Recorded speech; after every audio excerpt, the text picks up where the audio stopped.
So now we'll be taking all your questions. Whoever's the questions that were asked earlier, we'll be ready with your questions. We've already had an hour's discussion. Ambri can ask any more questions. Mani, I have sent you. Oh yes, yes. So we are all back. We've had a very interesting discussion so far. So welcome back, Mani. And I Thank you, think Rana most of ma'am. our viewers have joined us. Concept of India, as we say today, was not there. So can you Of just course.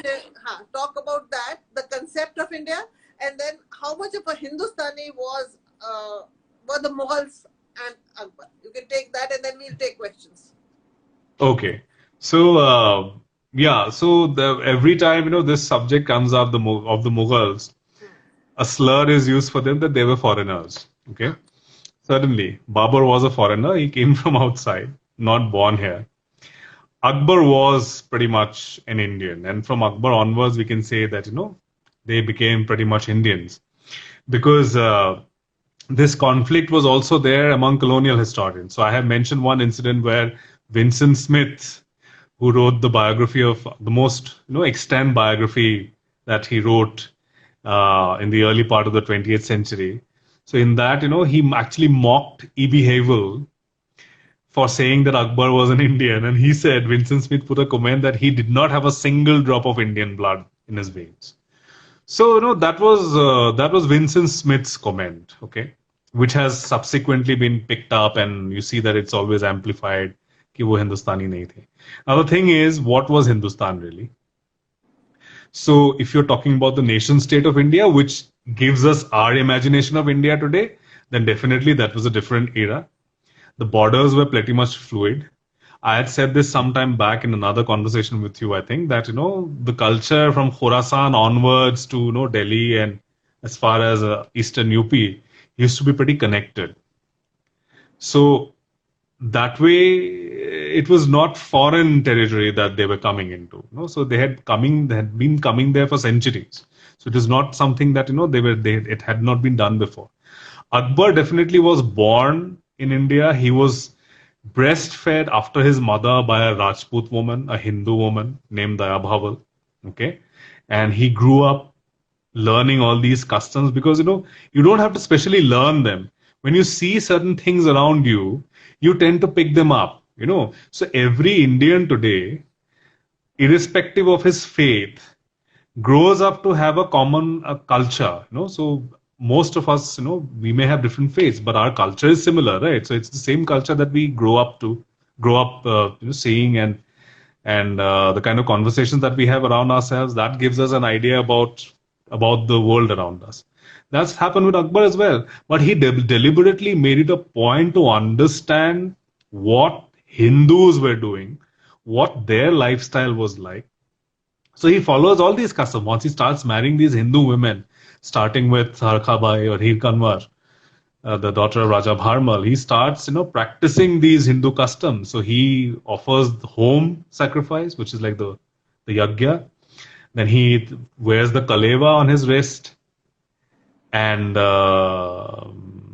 his and her faith. Pragya Tiwari said something. Sorry, I didn't get the context, Pragya. Ambri was also asked about Harka Bai, so we'll talk about Akbar and Harka Bai later on. Maybe that is what Pragya is referring to. Otherwise, Pragya, you can explain what exactly it is, because this session we are only taking questions. We've already had a conversation for an hour. Yeah. So, so they included, so Akbar made it a point to understand what the Hindus were doing, not just what they were doing in their daily lives, but even what their religious literature said, which is why he started this massive translation project where many of these, Hindu religious literature was translated. So with the Ramayana was translated, Mahabharata was translated, Mahabharata, which is translated as Razamnama, became a mandatory text for not just for the nobility, but also for Mughal princes. So everyone had to read that book to understand the country, the customs. Atharva Ved was translated. Nal Damayanti was translated. These are core stories which form part of Hinduism. Okay. So he made it a point to understand. It's not just that, he was ruling as a Muslim king who was completely oblivious to what the things that his subjects were doing or what their lifestyle was like. So he learned from the Parsis, he learned from the Jews. When you talk about the Ibadat Khana, there's mention of people of different faiths. So you have the Jesuits, the Christians, the Sabians, so the Zoroastrians, everyone was coming. Jains, he was very close to the Jains. He started Surya worship. He was taught the 1001 names of the sun god, which he would chant, with her Rudraksh Mala. So all of that was, these were very, Hindu, very non-Muslim practices. So if today somebody does any of that, he would be, accused of kufr, if any Muslim does that. But at that time it was possible, and there have been many people who have done things like that. So Akbar's understanding of India, I think, at least the Hindu.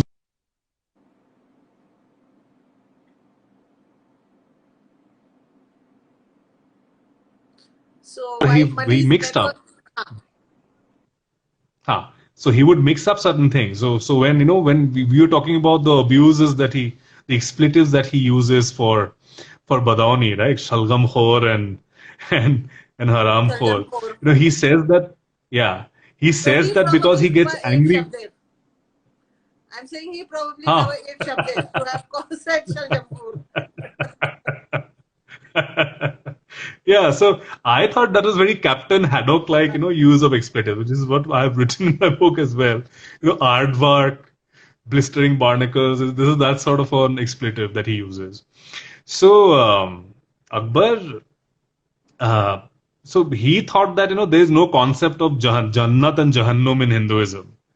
So when he translates the Ramayana, Barauni, and he talks about going to heaven and going to hell, Akbar gets very angry, and then he calls him names, and and then tells Abul Fazl that, see, I thought Badauni was a scholar, but he has turned out to be a bigot. He has included Islamic things into the Hindu faith. So it's only after much convincing that Akbar realizes that no, actually Jannat and Jahannam is also part of the Hindu understanding. So you go to Swarg or you go to Patal, Narak.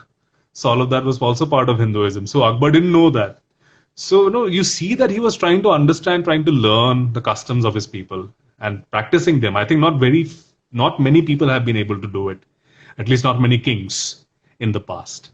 So I think that way we can certainly call him an Indian. Right.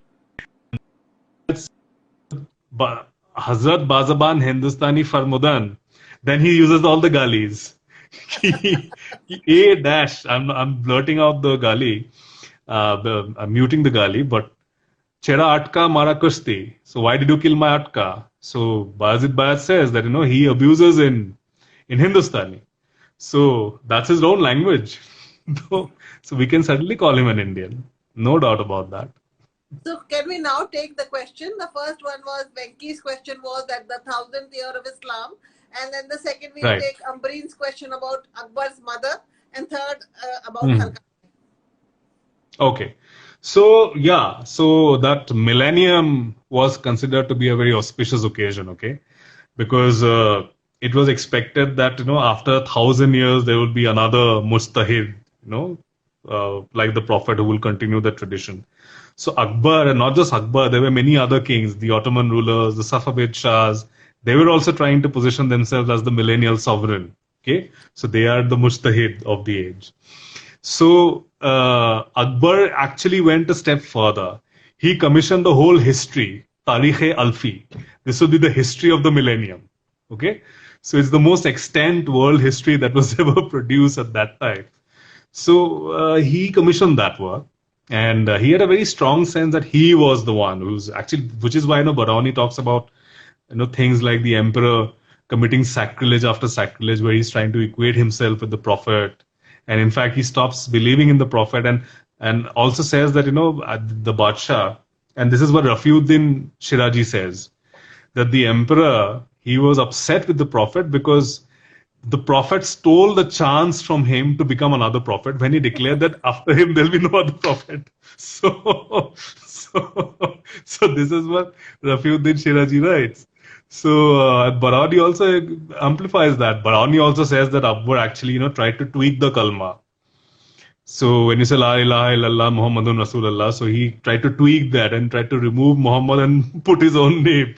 But there's no other record to support that. So we don't know for sure. It's just Barauni, just one source which is saying, which is telling us that. Although apparently it was just confined to the harem. So he had a very strong sense of history that way, because he thought that he was going to make history.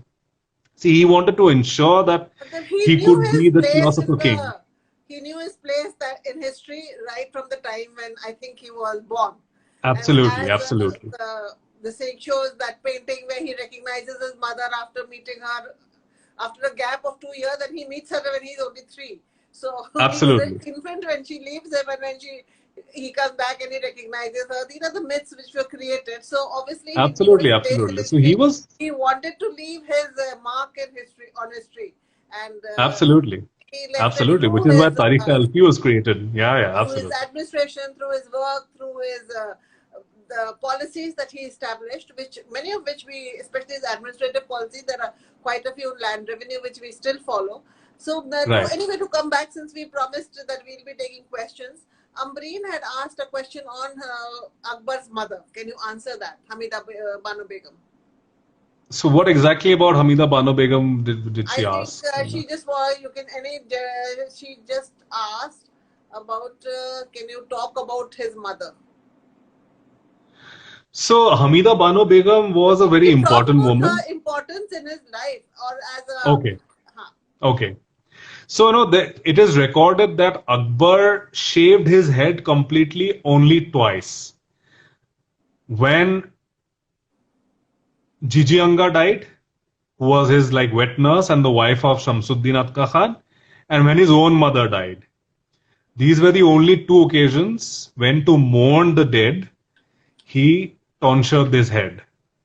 So the role of Akbar's mother in his life was actually very strong, because Hamida Bano Begum, and we see this from Gulbadan Begum's description of Hamida Bano Begum, and which I have, some of it I've tried to capture in my book. She was a very headstrong woman, okay?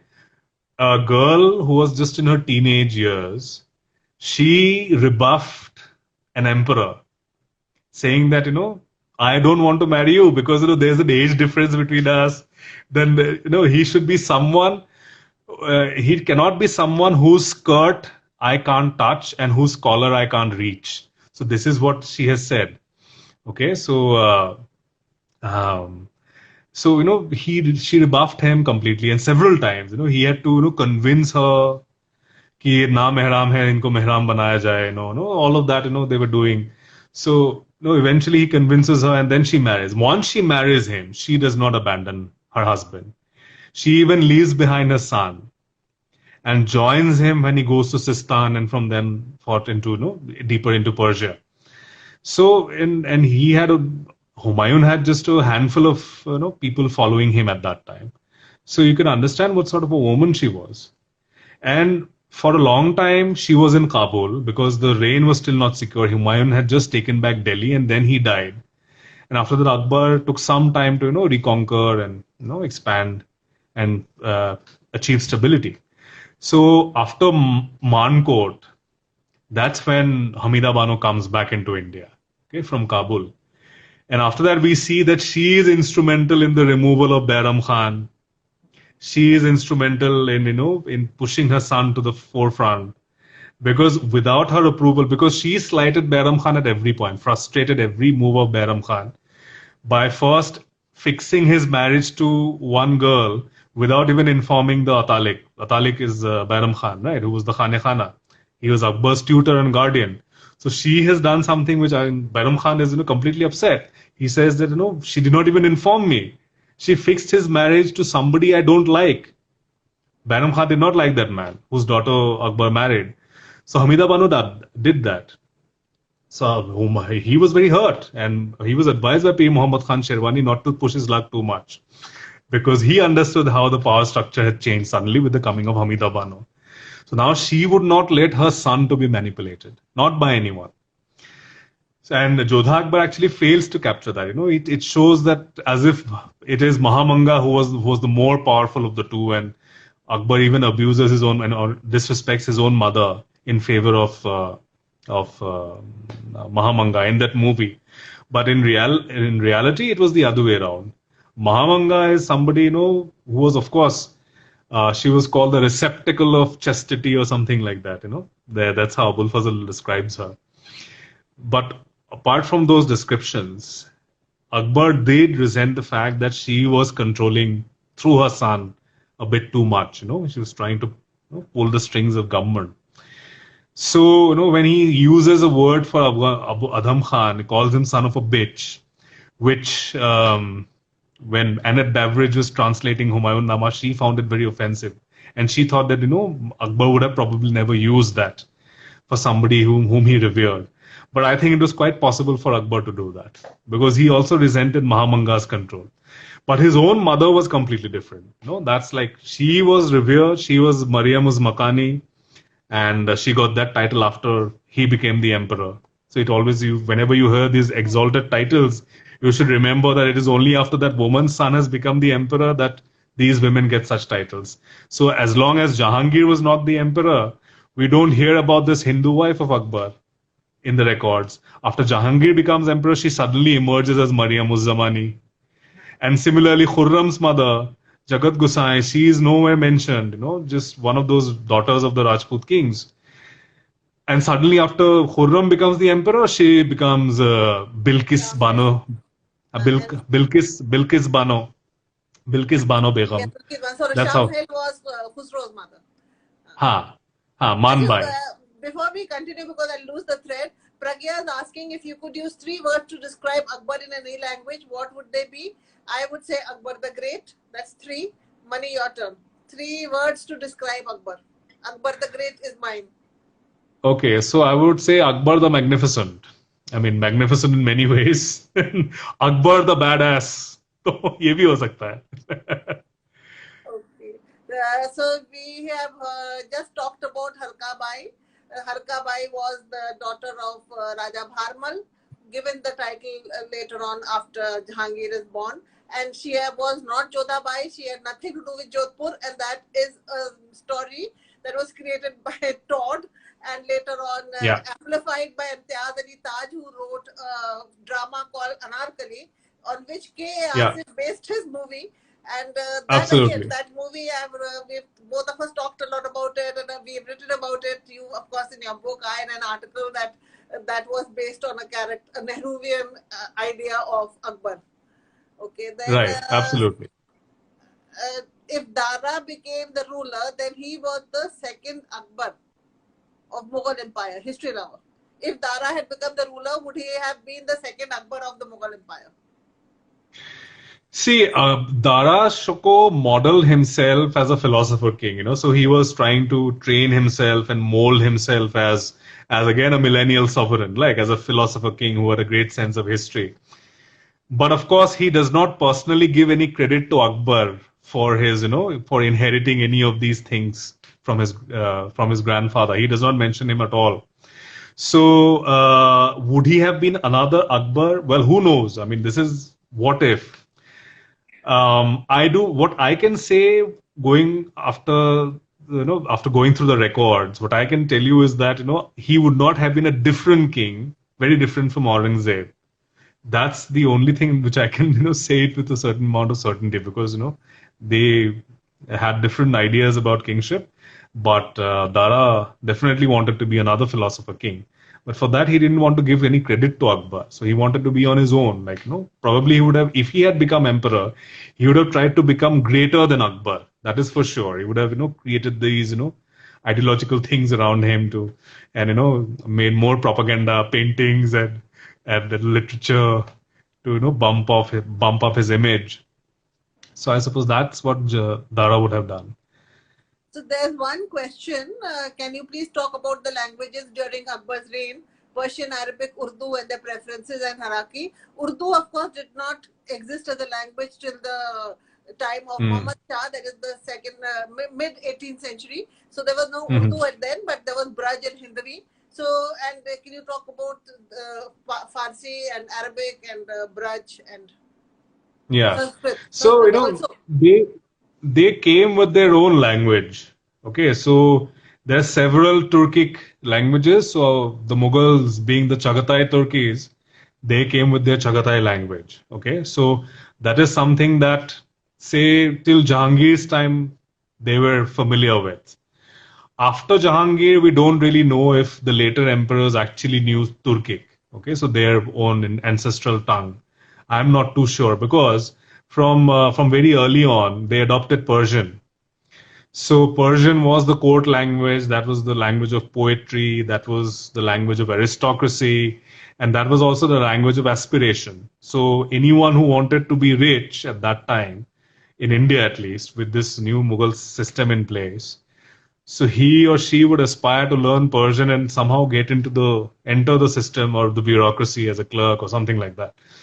So it is the English of its time, in India. So what English is to us today, so Persian used to be the language at that time. So that was one, the most common language that they used. Of course, outside court proceedings, it was Hindi. We have to assume that because if Akbar is abusing in Hindi, then that's also how we must have been talking to other people. So Braj Bhasha and all of that. So this is how they must have been talking. When it comes to the Deccani languages or say like South Indian languages, I'm not too sure if any of them knew any of those languages or even Bengali, I suppose. But then these were languages of the empire. So many of the officials did have knowledge of these languages, and especially people who went as viceroys or subedars, they almost always learn the local languages. So ये तो करना ही पड़ता था. So you see later on the Mughal subedars in Bengal, they did not adopt Persian. They adopted Bengali as the court language. So you have so many treatises written with official patronage on the prophet and all of that. So all of that is in Bengali. It's not in Persian.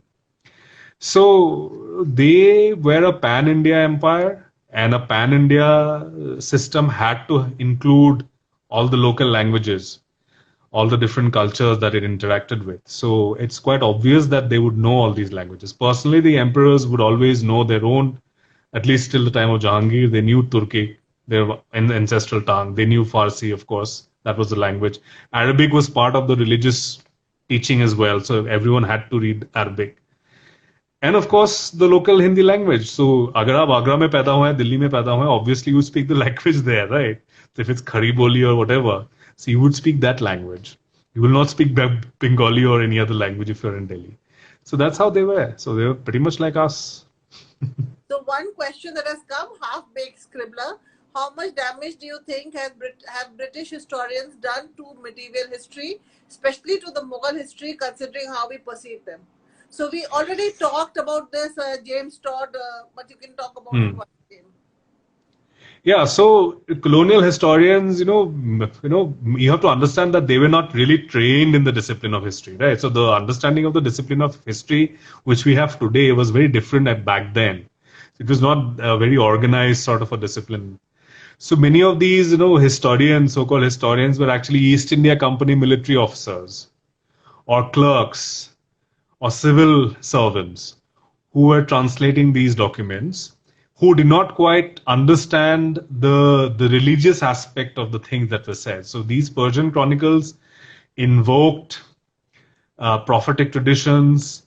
They tried to situate the emperor in the larger context of Islam, because kingship, even state clergy is not there in Islam. Islam mein kingship nahi hota hai, so it does not recognize that. Even the state clergy is not recognized. So ulema bhi nahi hota hai Islam mein. वो तो बाद के constructs हैं. अच्छा, एक question साइने Delhi का था, ये मैंने उनको प्रॉमिस किया था पहले that I will ask this question of you. Deen-e-Ilahi was a religion or not? Please explain this to him. Okay, ठीक है, चलिए. So this is a question which is very often asked. Okay, so Deen-e-Ilahi is not a word that we find in the records of Akbar's time. Okay, it is only much later that this term is coined. Acha, so what was the exact nature of Deen-e-Ilahi? Was it a different religion? I don't think so. It was based on one document that Sheikh Mubarak had authored. So when when Akbar is proclaimed as Imam-e-Adil and Amirul Mu'minin, because he has to come on top of the ulema. So he is the final interpreter of the Quran, of the Islamic law. and he is also the leader, commander of the faithful. And then he is also going to tolerate people of all religions. So, you have something called the Mahzar, which is, signed in 1579. So that is the document, surprisingly, is not shared by Abul Fazl, because that led to immense problems for Akbar. Because immediately after that, there were rebellions after rebellions against Akbar's authority, because some of the ulema claimed that he was a heretic emperor, so it was okay to, declare jihad against him. So all of that happened. So it is one term which has come from their Tawheed, which is mentioned in that document, which was later understood by some of these colonial historians as a different religion. So even if it were a different religion, there were not more than 18 people following it at any given time. Okay, so I don't think it is a religion. It's a religion. It was a Pir o Murshid tradition, which we have seen in the Safavid court. Okay, so the Safavid Shah, he was the spiritual guru, and then he had his Kizilbashis, who were like his chelas. So it's kind of similar arrangement, which is instituted by Akbar, but by including tenets of different other faiths. So you have Parsis, the Zoroastrian faith becomes the basis of this tradition. You have the Hindu faith, which becomes the basis of this tradition. So all the good things that could have been included were included by Akbar in that, or at least by Sheikh Mubarak when he is, and Abul Fazl when they are authoring this document, and they get it signed by all the Orthodox clergy as well, so that there is absolutely no opposition, at least in court. Later on, when East India Company officials come, they start seeing it, when they start translating these documents, they start seeing it as a different religion altogether. Actually, we can't singularly blame them for that, because in later times, I think in some of these later Mughal chronicles also, probably Dabistan-e-Mazahib, I think in that it mentions that being a religion. But then you have to understand that by then, the memory of Akbar's reign was already distant when these documents were written. So people were free to interpret it in different ways. So whether it was a Pir o Murshid tradition, which I think it was, whether it was a palace cult, as some people have said in later times, we don't know that for sure. Some people have said it was a separate religion. We don't see that as a religion again, because there was absolutely no god that you could worship. Of course, the emperor was like the supreme authority. You could have your own individual gods and your individual faiths, but all your loyalties should lie with the emperor. So the emperor comes first, and then your other religious identities will come. So at any given point, there were not more than 18 people who subscribed to this thing. So we have to understand that it was the Guru Chela, a Sufi mystic, and his disciples. That is something that even Shah Jahan had, because when I was researching for Shah Jahanabad, there is this area here called Kuchai Chela. And then I realized that his Shah Jahan was the Pir, and his chelas used to live in this particular area. That is why they were called, this area was called Kuchai Chela. Instead of calling them Murshid, instead of calling them, like disciples and Murshid, he called them Chela. And so this area becomes Kuchai Chela, which is where Sir Sayyid had his Haveli. And it's also here that many people like Imam Bakhsh-e-Bhai and very big nobles of the 19th century lived there. Now, again, we are going to be running out of time, and we'll stop at 11:30. We've only got 20 minutes left. One person, I'm forgetting who it is, but somebody has asked the question last time also, in this session also. Can you throw some light on the role of the eunuchs in Akbar's court? Okay, so one of my chapters talks in detail about these Khwaja Saras. So the Khwaja Saras were like the eunuchs, and many of them, at least I'm forgetting the name, Firoz Etmad Khan. Etmad Khan was the one, the more famous of the rest. So Etmad Khan originally was in Afghan service, then joined the Mughal state, and he was very good with numbers. Okay, so he was a good bookkeeper, which Akbar recognizes that, okay, he has these skills with finance.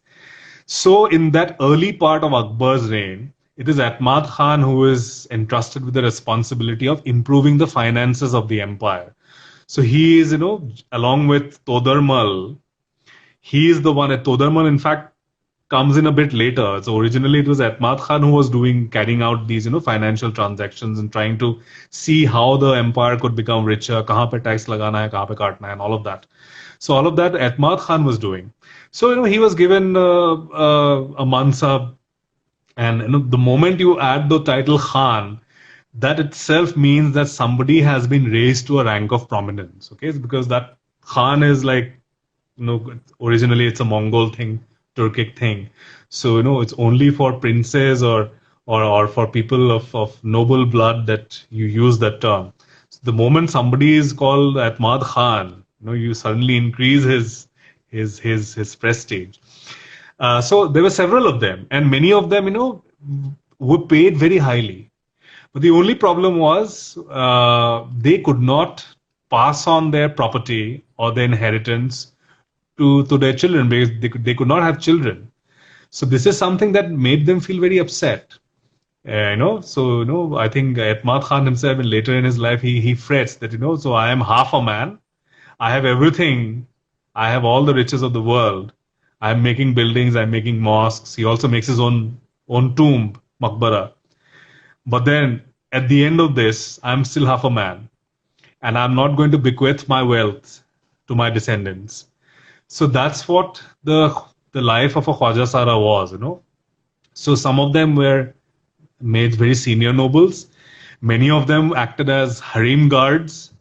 So the harem had to be protected by several layers. So the most innermost layer had these women who were Turkic or of Turkic origin. The Turkan bolte the unko. So they would guard the inner circle. The outer circle would be guarded by the Khwaja Saras, or the eunuchs. So, and you could not put men there, because the fear was that, the men would then, have these dalliances with the imperial women. So that would be blasphemy completely, and that would, lower the stature, or in fact, badi thu-thu hogi publicly. So that was pretty much the image at that time. So they were very conscious about that. So they would always pose these eunuchs. But some of them, like Feroz Khan and him, they were like, very prominent Khwaja Sara. Delhi has that Akbar gave one of his favorite Khwaja Saras to Jahangir when Jahangir got married, and that is the Aga Meherban who made Barapulla, the original Barapulla, and one of the gates of the Arab Sarai of Humayun's tomb. So he was again a very famous Khwaja Sara, Aga Meherban. Okay. Now, one question before because the time is going to run out again very soon. Can you talk about Sulh Kul and its relevance today? Okay. So Sulh Kul is, it's a Sufi concept. One of the two pillars on which, Akbar rested his grand edifice of his state, was, one of them was Sulh Kul, which is like peaceful coexistence and universal tolerance. So it's a Sufi concept which has been taken by Akbar and expanded. So based on this, you have to treat everyone equally. So if there is prosperity, it has to be prosperity for all. If it is peace, it has to be peace for all. Okay. So, this is the founding principle of the state of Akbar. The other, of course, personally, was Rahe-Aql, which is, reasoning and rationality. So, you should not subject yourself to the dogmas of faith. Whatever is good for your kingdom, you have to do it irrespective of what the dogmas of faith tell you. Okay. So if something is just, do it. If something is not right, even if your faith tells you to do that, don't do it. So this is what Rahe-Aql was all about. So these are the two principles on which, which were like the guiding lights of Akbar and his state system. So everyone is equal. The state has to treat everyone equally. The emperor is like the father figure. And Akbar, this actually, in later life, Akbar says strange things like, if I had been wiser in my earlier life, I would not have married any woman from my empire, because all the women in my empire are like my daughters. So I could not have possibly married them. So, this is a very patriarchal sort of a patronizing sort of a relationship, paternalistic sort of a relationship that Akbar had with his subjects. Sulh Kul was the essence of that. And today's relevance is that it has continued even today. The Indian idea of secularism is essentially Sulh Kul.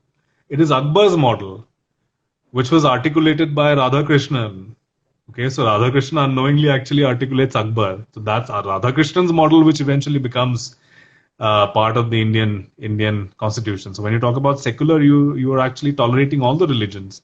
It's not a direct break or separation of the state from the church, as we understand secularism in the Western context. So it's a pluralistic system that has continued. So we as Indian people have not been able to go beyond Akbar's definition of tolerance and universal coexistence even today. So that is the modern significance of Akbar. It is we are endangering the cultural fabric and the social fabric of India if we move away from Sulhekul. Okay. So ideally, personally, I think we should have been able to go beyond that, integrate like the Western countries have done. But since we have not, at least the next best thing for us is Sulhekul. So we have to believe in that and go ahead with it. So I suppose, that's the modern relevance of Sulhekul. Thank you. That's just very interesting. And one more question. Khushbu is asking, was Akbar interested in medicine and science? Akbar was interested in science. Medicine mein kitna interest tha, I don't know, because Abul Fazl doesn't tell me that. So he was interested in especially technology, and Abul Fazl credits him with several technological innovations. One of them was making ice with gunpowder. So ice earlier on had to be brought from Kashmir and all those colder places like Kabul, kept in specially made cascades and brought down through the river. That's how ice used to be brought in. Akbar apparently devised a way of making ice locally by using gunpowder. So ये कैसे किया था उसका नुस्खा नहीं दिया है, but he did that. So Abul Fazl credits him with that. So it may have been some other scientists in his employ, but Abul Fazl credits him personally. Different types of weapons, technological innovations of their time. So there was one arrow system which was the forerunner of today's multi-barrel rocket system. So where you put all these arrows in multi-barrels packed together, and with one common fuse, you would light the fuse and all the arrows would go out, So if it's mass infantry or mass cavalry which is attacking you, so it would be like a complete shower of arrows which will suddenly hit you. So this is something that Akbar had introduced. Okay, so originally it had been conceived originally by the Chinese, then by the Koreans. One of the Korean models is still there in the Imperial War Museum. So, this is what Akbar had done. So, you have to understand that Mughal Empire was a military empire. Okay. So even when you talk about the Mansabdari system, all state officials were first military officers, and then they did something else. Okay. So everyone had to be a military officer. You had your cavalry, Sawar and Zat rank. So a military empire that studied how the other empires functioned.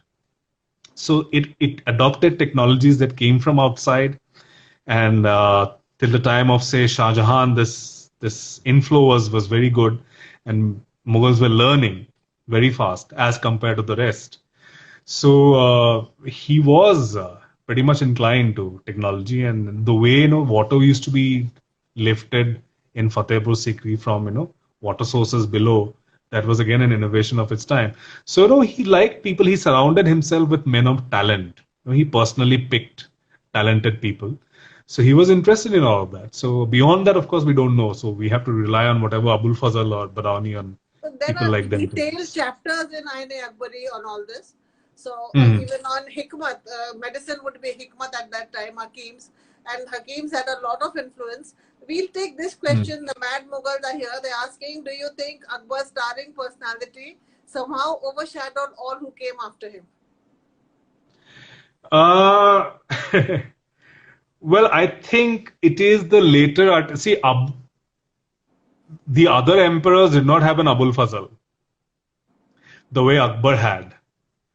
And what Abul Fazl produced, nobody else could do or replicate that success. That grand statistical documentation that he does, that comprehensive depiction of the empire, its trade, its business, its revenues and all of that. So there has been no other comprehensive recording of any of the other emperors' reign, even though there have been many more biographers of, say, Shah Jahan or Aurangzeb.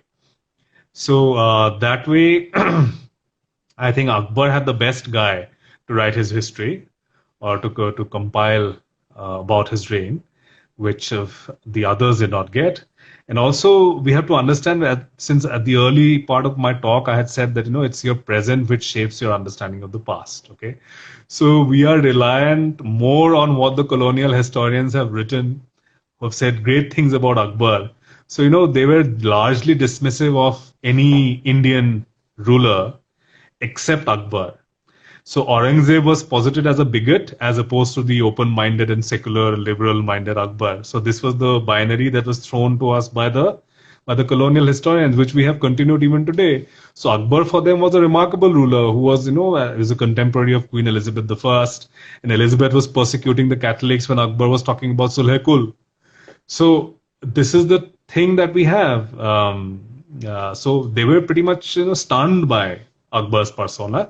So they glorified Akbar in many ways. So they documented him, they wrote about it, they were effusive in their praise of Akbar, not so much about the others. So that way a narrative was created, which has continued even today.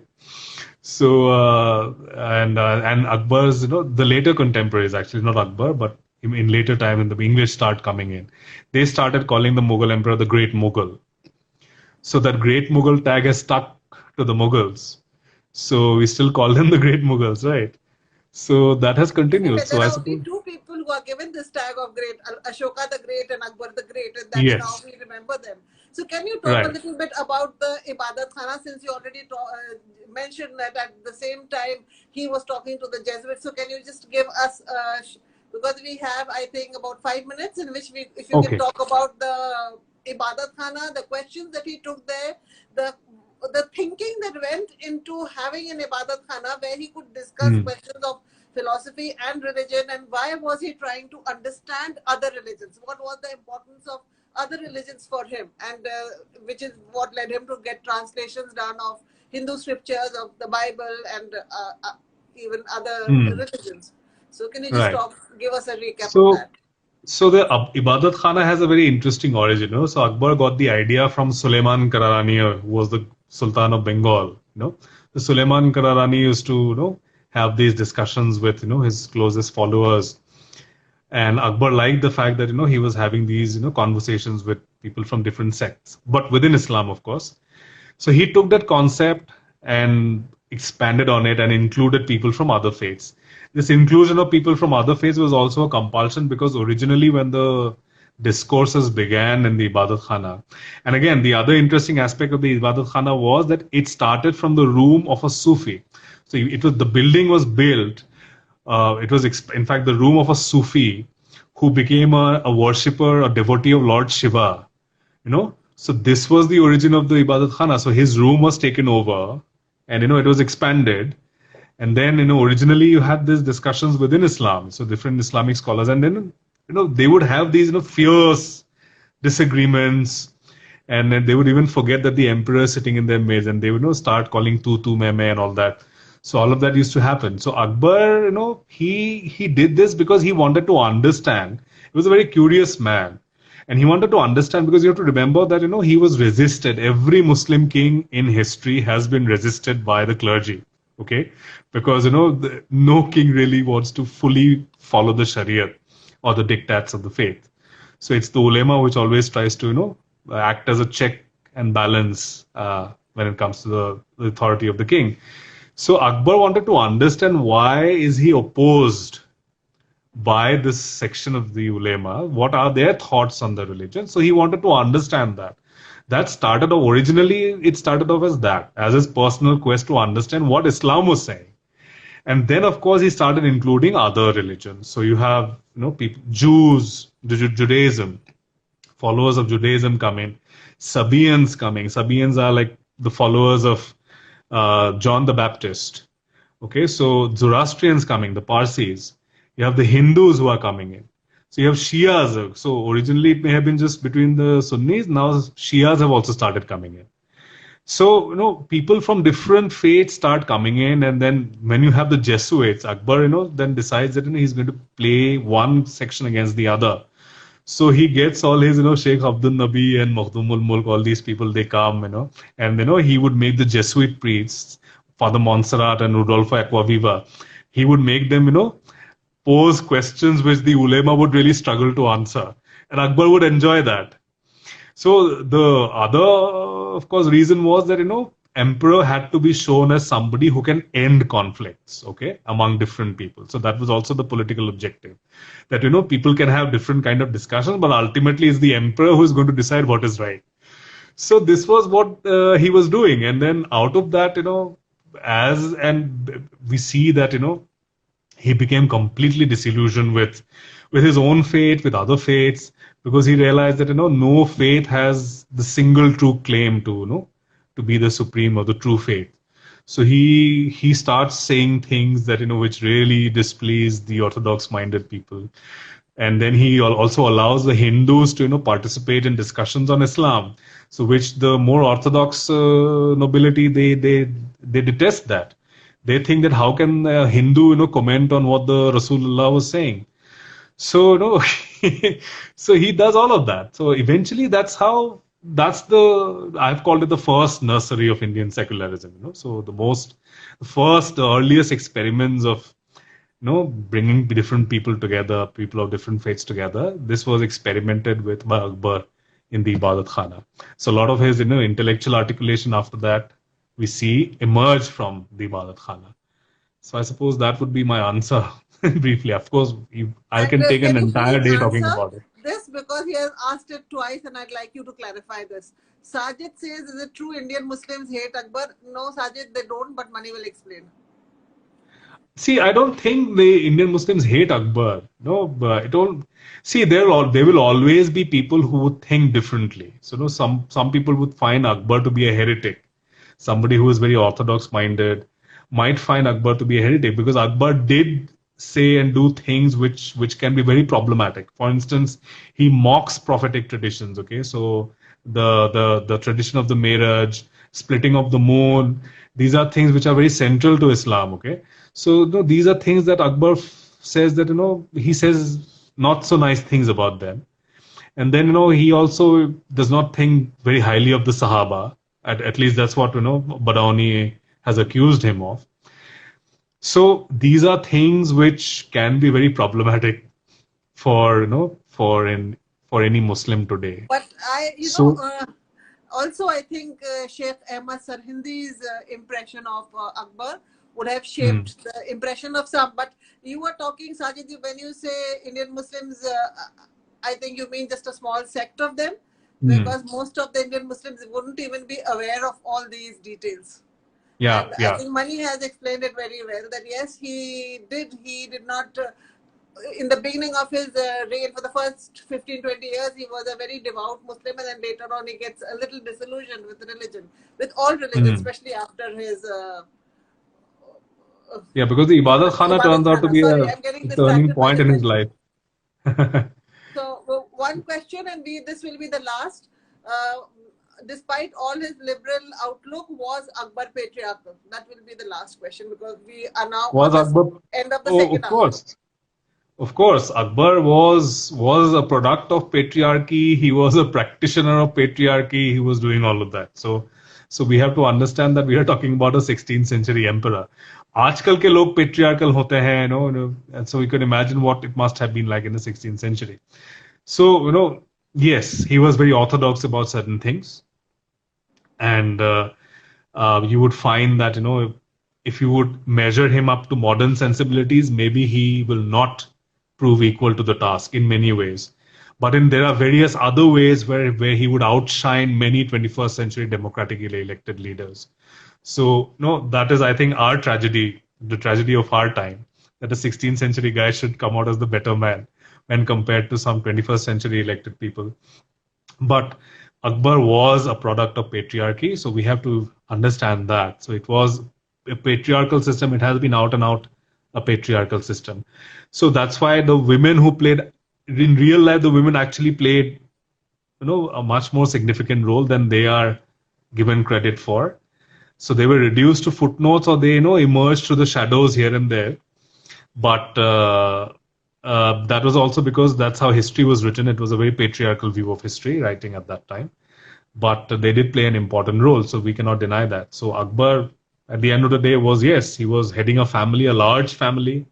So he had to, an empire building is a very ruthless process. We have to understand that. It's a gut wrenching process. So if you are lily livered, then you will not have an empire. So he was a very strong man, and it must have been tough to be his son. So, and that's what the sons also suffered. That's why they could So one never more really measure up to question, their Mani, father. because Apsara has asked it many times. I think she means the Ottoman Empire. What was the effect, influence of the empires of the Safavid Empire and the other empires on the Mughal Empire? Okay, so these were, some historians, uh, Western historians have called them the gunpowder empires, okay, because I think that's a very flawed understanding or description because gunpowder was certainly not the reason why these empires came into place in the first place. But all these did use gunpowder. But these were also connected empires in many ways. So you would have the Ottoman fleet that is coming every now and then to help the Gujarat Sultan fight his enemies, the Portuguese. So there are two guns in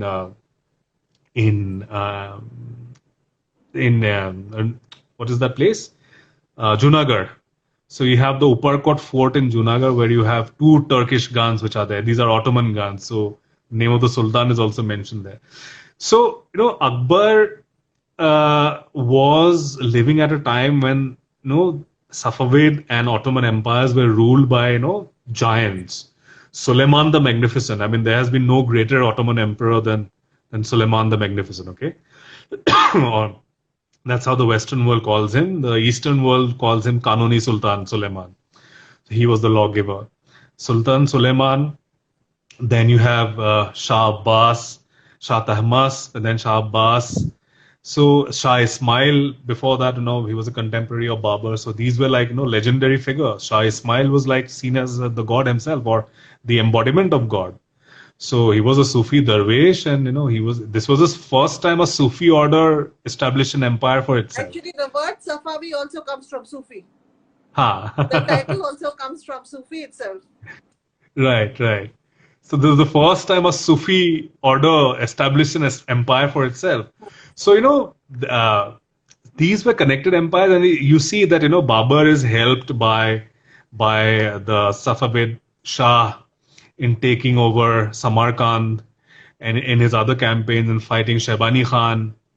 So it's the Safavid Shah who actually returns or reunites Babur with his sister Khanzada Begum, whom the Shaybani Khan Uzbek had kidnapped, or at least he had forced, taken control of her, taken her forcibly from Babur.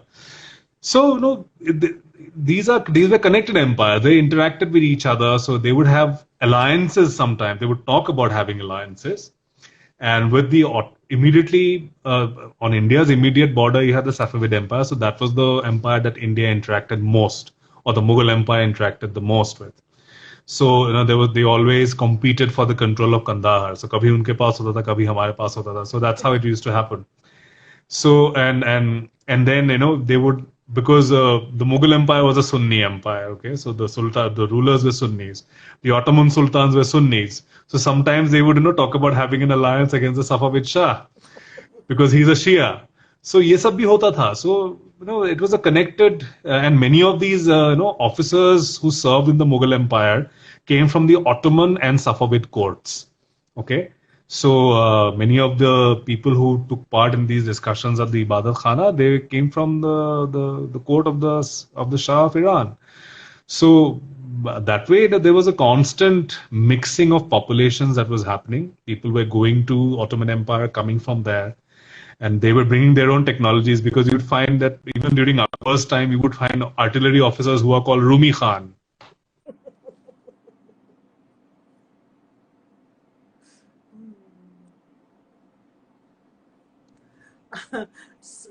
हाँ, sorry, इसमें कुछ alert आ गया था. That's a nice question. Yes, Mewar and Persian. While we get back, let me remind you that this is the book that we are discussing, and it's on Kindle today for, I think, 99 rupees. So you can get it from Kindle and read it. till, or you can wait for the lockdown to finish and get it later on. And Mani, we have just 2 minutes left, so when you come back, you wrap up.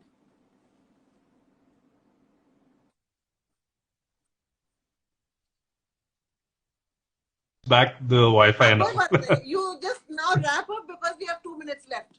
So you can wrap up with whatever message. And I just said, yes, you can get this on Amazon. I think it's on Kindle tonight at 99, today and tomorrow.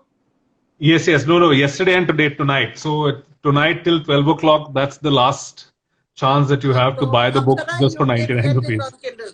You can get it on Kindle. And you wrap up, you give whatever message, you can wrap up the session, you can wrap up your book or whatever. If you want to talk about Akbar, I give you the last words.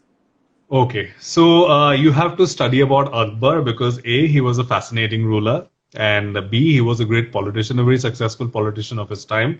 So that is, he has left behind a very tall legacy for all of us to, emulate, even in the 21st century when the conditions are different. But, tolerance, well-being, welfare of the people are the key concerns of every ruler throughout history. That should be the key concerns. Now, of course, part of this will also have to be political because that's why the book was called Allahu Akbar, Understanding the Great Mughal in Today's India. So in today's India, we have a lot of, politics which is happening around Mughals and other Muslim dynasties simply because they were Muslims.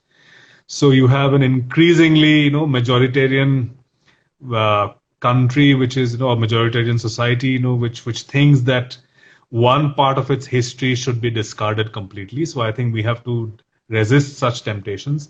It is our history. It's our shared history. It is our collective history that we have to remember, and we have to own. There's nothing to be ashamed of. There's nothing to, history should not humiliate you or make you feel proud. History is the story of evolution of your people. So this has been our history. We should accept that. Be happy with it, and make peace with it. So you may dislike certain things about the past. You can't change the past. You can't do that. That's not possible. It's better you, accept it and, and continue and try to be, better people in this century. So, but of course, we are now being ruled by a saffron Shahanshah. So we have to understand that, at the end of the day, even in the 21st century, it is a Shahanshah which is ruling us, though he is called Samrat. So it's the Hindu equivalent of an emperor. So how do we deal with this? I don't know. But hopefully, we'll make peace with our history at least. So thank you, everybody, whoever's joined. This is now a few seconds left from the second hour. So this has gone on for 2 hours. I think we could have gone on for maybe another hour. And Mani and I have very long conversations. And I think this was just an extension of that. Thank you, everyone. And thank you, Mani, for coming and talking to us. Thank you, Rana ma'am. And I also thank my publishers, Bloomsbury India. I also thank Bloomsbury India for, my publishers for facilitating this conversation. Thank you very much. Thank you, Bloomsbury. And thank you, everybody who's come. Good night. Thank you so much. Good night.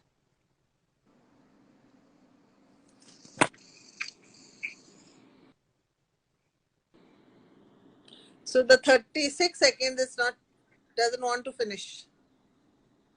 Acha. It is, वो session वहाँ खत्म हो गया यहाँ. It is going on. I don't know how to finish this. हाँ नहीं अपने आप खत्म हो ही जाएगा. A lot of people had asked questions. I don't think सबके सवालों का जवाब नहीं दे पाए. It's just 12 seconds, 10 seconds left. So we'll just wait for it to finish. Because I want to say.